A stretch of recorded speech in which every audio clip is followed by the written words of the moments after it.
का भाई लोग केने बढ़ा जा तो हेने आवा जा बीके क्लासेज 8825 पे। तो तहार लोग के यदि मेहरानू भेज तो इन्हें बाजारे सामान किने खातिर तो तू लोग ठगा के आए थे बजा। तो ठगैला के बाद मेहरानू तहार के दम बोलती है कि का हो ठगा के आ गुलनु। तो वहाँ एगो गाना बजला राजा जी के दिलावा टूट गई। तो वहाँ कहा अगर दिल टूट जात हुई तो दिल के टूटियो जा मत, अब जोड़े के काम चली। आज के बाद तहा लोग के बाजार में केहू ठगी ना, काश के ठगा नहीं कहवा तो आलू भांटा बैगन लीची करैला किने में। तो आज के बाद तहा लोग करैला किने में कभी भी दिक्कत ना हुई। तो सीधे आवाज हमारे वीडियो में और देखा जा कि मार्केटिंग में होला का, बाजार में होला का। तो सीधे ध्यान दे जा कि कैसे हमनी के मार्केटिंग कही जाला। देखो जा 1 किलो में 1000 ग्राम होला। 1 किलो में 1000 ग्राम होला। ध्यान दे जा 1 किलो में कितने ग्राम होला 1000 ग्राम। यानी 1 किलो का मतलब होता है 1 केजी का मतलब होला 1 किलो। 1 केजी का मतलब क्या होला 1 किलो।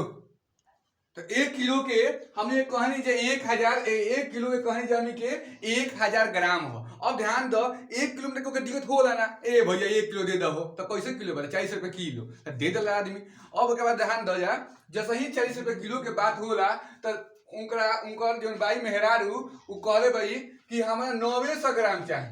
क्या ग्राम चाहिए 900 ग्राम चाहिए। जब 900 ग्राम के जैसे ही बात आवेला नु तो उनकर जो दिलवा टूटल रहे वो धुकधुकाए लागेला। जैसे धुकधुका नु तो इनका के कही के काम कर जा कभी विमलेश्वर से पढ़ के देखो कि कैसन लागेला उनकर पढ़ाइया। देखो 900 ग्राम जैसे ही दिमाग में आई कुछ मत करिए, याद रखिए 9/10 केजी कुछ ना 9/10 केजी। और सही कही कि ये काम करो 800 ग्राम लेवे के बाद तो कुछ मत करी बस जितना ग्राम लेवे के बउए ओकरा ऊपर अंकवा लिख दी अब बाटा में 10 केजी लिख दी ऐसे में। और देखो कही कि ना हमारे दादा जी हमारा 700 ग्राम चाहिए जी। का चाहिए तो लीची 700 ग्राम लेवे के बाद तो ले है 7 बाटा में 10 किलो उ किलो में कन्वर्ट कर दी अब उनका चाहिए 600 ग्राम। ई क्या हो तो हमारा सेव चाहिए 600 ग्राम। तो कुछ मत करिए 6/10 कर दी ऐसा ही तारा 500 ग्राम चाहिए तो 500 ग्राम के 5/10 कर दी ई क्या पढ़ाते जी रहुआ 5/10 कहिए से होखे लागल। देखो ई 5/10 लिख ले बानी एकरा के तू इहे न कहेला 1/2 किलो। देखो 5 कम 5 और 5 दूनी 10 सब बुबके हो का।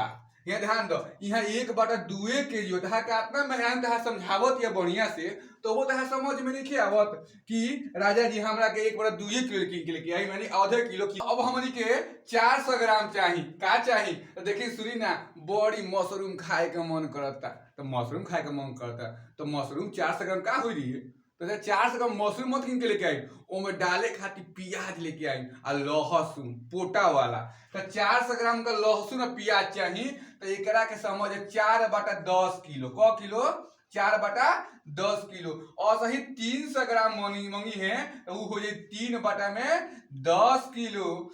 आज ध्यान रखिए जा 200 ग्राम मंगी है तो हो जाए 2/10 केजी। कितना केजी 10 केजी। और वह कहे कि राजा जी सुनी ना हमरा के 100 ग्राम पिस्ता बेदाम ले आई तो कुछ मत करी जइह दुकानी पे समझ जइह कि 100 ग्राम कहले बिया हमर मौगी तो 1/10 केजी एकरा 100 ग्राम बराबर 1/10 केजी होला। आ ई याद नहीं करे के बस समझ जइह 9/9 लिखाई 9 से का मतलब 9 और नीचे बा का लिखाई 10 लिखाई। जितना मंगले बिया तहार वाइफ यानी तारा हस्बैंड से हस्बैंड मतलब हस्बैंड जेवना दिन तारा हंसी पे रुकावट लाग जाई समझिए कि तू वो दिन हस्बैंड बन गुल। याद रखिए जा कि हस्बैंड मतलब का होला जेवना तारा हंसी पे तारा जहिया तारा बन लाग जाई तू समझ जा कि तू हस्बैंड बन गुल बड़ा।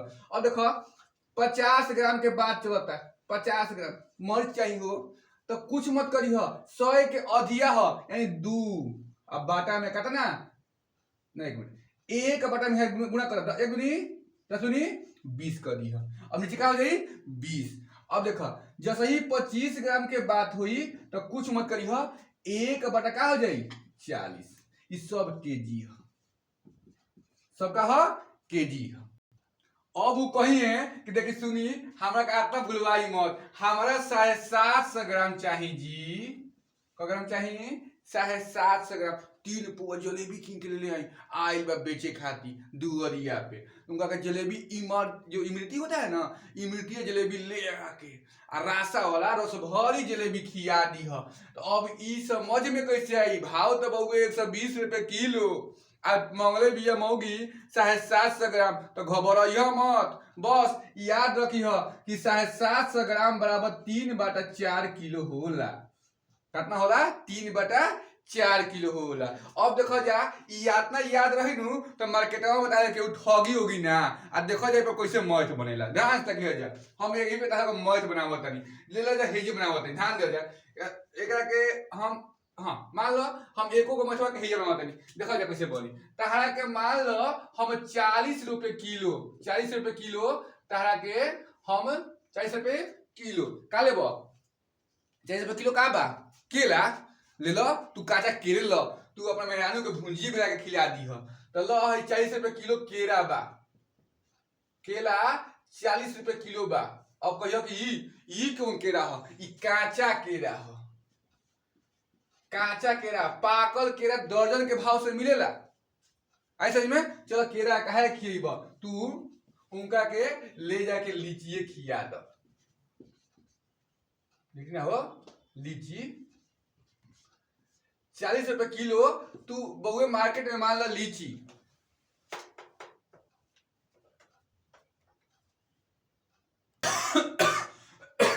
40 रुपए का बाद लीची आ उ ता से मंगले भाई 900 ग्राम, 900 ग्राम मंगल भाई। तो हाँ देखा जा 900 ग्राम मंगले भाई तो कुछ मत करी हो जा।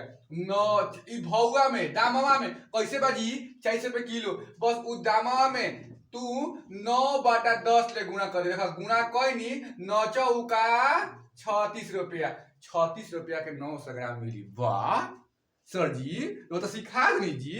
तो हाँ सीखबो ना बबुआ, सीख जा। आज के बाद मौगी के हाथ डांटा के से अब बेलना से तू ना पिटेब। तो ध्यान दे दे ताकि दुकानदार ठग के आ कितना ठगले हुई। अब हम का बताई, ध्यान दो। ये 800 ग्राम लेवे हुई तो 800 कुछ मत करी हा, भौवा पर लिख दिया। भौवा लिखा गईल, भौवा लिख के आ ओ में का करी हा, भौवा लिख के आ ये आंकवा में कितना से 800 ग्राम हुए तो ऊपर 8 लिख दी हा। अब बाटा में 10 लिख दिया। 10 देखो जीरो से जीरो कट गई और चौका 32 रुपया। तो अब तो समझ में आवत हुई कि कैसे बन।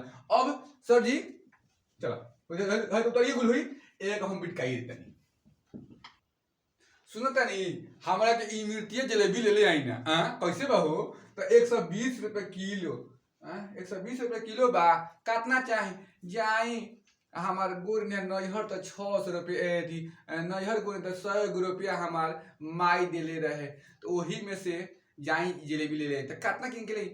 कितना लेके आई का? जाई 600 ग्राम जलेबिया किन के ले। अब लो 100 रुपये हुए बा, अब मांग दलस 600 ग्राम, कैसे ले रे? तो कुछ मत कर, है देख ला वीडियो हुआ कैसे ले बा। कुछ मत करिए, हे भौवा के गुणा कर दी है। भौवा कैसे बा? 120 रुपए किलो। कितना मंगली है? 600 ग्राम। हे बा का 6 लिख दी है। आ नीचे बा का रखी है 10 टकिया के नोट, 10 टकिया के नोट नीचे रख दी है। आ रख के मारा भागा, आ भागा मार देखा 0 से 0 भागा आ गई। आ 12 से 6 से गुणा कर बड़ छक 72 रुपया। हमारा राजा जी तो चन्हाक हो गुनी जी, 100 रुपये में बचाइयो देनी। हाँ ई कर में भइल 72 रुपया। तो अब समझ में आवत होइनु कि कैसे हमनी के ठगात रही जा, अब ठगाई जा ना। ध्यान दे जा, ई 120 रुपए किलो भाई। अब मान लो तहर 500 ग्राम के काम बा, आधा किलो काम बा। तो 500 ग्राम के काम बा तो कुछ मत करी है। 500 ग्राम के काम बा तो कैसे बा जलेबिया 120 रुपए किलो बा। कितना काम बा? तो 500, तो 500 में होला 5 नीचे का रखबो 10 टकिया के नोट, 10 टकिया के नोट 0 से 0 कट गई 12 5 60 रुपया। जितना कही उतना आंका वाली। अब कही क्यों कही कि सुनिए ना हमको 120 रुपए किलो दाम है, हमको 50 ग्राम चाहिए। 50 ग्राम चाहिए। तो हाँ तो 50 ग्राम खाती कितना चाहिए 50 ग्राम। तो ये जब 50 ग्राम का चाहिए तो कुछ मत करिए जा, 50 ग्राम का चाहिए तो कुछ मत करिए जा भौआ। तो भौआ कैसे बा 120 रुपए किलो। आ कितना चाहिए उनकरा तो 50 ग्राम। कितना चाहिए 50 ग्राम। तो कुछ मत करिए जा, 50 ग्राम के मतलब का होला ऊपर 1 आ नीचे 20।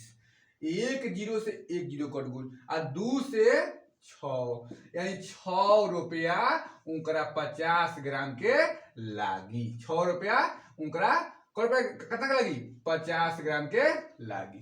तो तहार लोग के वीडियो कैसन लागल हा आशा करतनी कि तहार लोग के दिक्कत ना हुई। तो थोड़ा सा अंडा के भाव समझ ल जा। अंडा किने जइह जा तो दर्जन में मिली। कितना मिली कैसे मिली दर्जन में। केला लेवे जइह जा पाकल, काचा केला तो किलो के भाव से मिली, ध्यान रखिए जा। ई ना के जा कहे जा ए काचा केला कैसे दर्जन बा हो, वो कह के ओना से कहां से आइल बिसरी क्यों ना लैंड से आइल बेस इंग्लैंड से कि आयरलैंड से। तो कहे के पड़ी कि हम मौगी मॉडल राती खानी यही चलते थोड़ा सा कुछ भुला गई बनी। बाकी तू आई बन दो दी तहा भी आता तू कुछ याद करवा देला हमारा काचा केला जोखिए के दो। तो केला कैसे किलो बउए तो केला पाकल केला के बात हुई तो पाकल केला तहरा दर्जन के भाव से मिली। ऐसा ही कोनो को चीज जीव तो तहरा दर्जन। जब दर्जन जैसा ही कहिए सत याद रखिए जा कि 12 जी संख्या में गिनबा जा अंगुरिया पे तो 12 गो रही। तो 12 गो संख्या बराबर एगो दर्जन होला।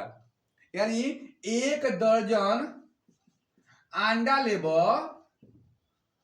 कथी के मुर्गी के अंडा होला, मुर्गा के अंडा ना होला। तो यदि 1 दर्जन अंडा लेब तो ओमे 12 गो अंडा रही। 1 दर्जन में कगो अंडा 12 गो अंडा। 6 गो तू खइह आ 6 गो तहार बेकतिया खाई। ठीक बानू। तो याद रखिए जा कि दर्जनों में अब घबराए के नहीं खे। जैसे रही मान लो 60 रुपए दर्जन के बात करता 60 रुपया दर्जन। 1 दर्जन के 60 रुपया। तो कुछ मत करिह वो 60 रुपए में 12 से भाग दे दी है जितना रुपए दर्जन कही वो में भाग दे के। अब मान लो तासे कहलस कि एक काम करी हमरा के अंडा किन के ले आई, हमरा केरा किन के ले आई। तो केरा और अंडा खाए का मन करी तो घबराइया मत, सीधे जाइए दुकानी में आ कहियो कैसे बा केरा हो तो कही 60 रुपए किलो 60 रुपए दर्जन। तो कहब कि 60 रुपए दर्जन 60 रुपए में को केला खियब तो कही 12 गो। तो ध्यान रख तो जगो जैसे भाव कही ओ में कुछ मत करिए 12 से भागा दे दी आ ता को केरा खाए के बा तो कहब ढेर ना 6 गो खिया दे तो 6 से गुणा कर दी। तो 12 5 60 6 5 30 रुपया। अब समझ जा जैसे भौआ बउए भाव यदि 120 रुपये ट्रे बउए अंडा 120 रुपये दर्जन बउए अंडा तो कुछ मत 120 रुपये दर्जन। 1 दर्जन में कब होला तो 12 गो। ये ऊपर ला भाव है, ये क्या है भाव है, क्या है संख्या। आता क गो लेवे के बाद 6 गो लेवे के बाद। तो 12 से 10 मिनट कटी एक रुपये भाई 60 रुपये। तो तालो कब अंडा केरा लीची बनाना कौन चीज किने में दिक्कत ना हुई तो तू लोग कमेंट करके बताइए जा कि तालो का वीडियो कैसा लागल है। यदि वीडियो अच्छा लागल हुई तो वीडियो के लाइक सब्सक्राइब और अपने दोस्तों के पास शेयर जरूर कर दिया जाए। तो मिलते हैं यार हमनी के अगला वीडियो में। आज के लिए टाटा बाय बाय जय हिंद।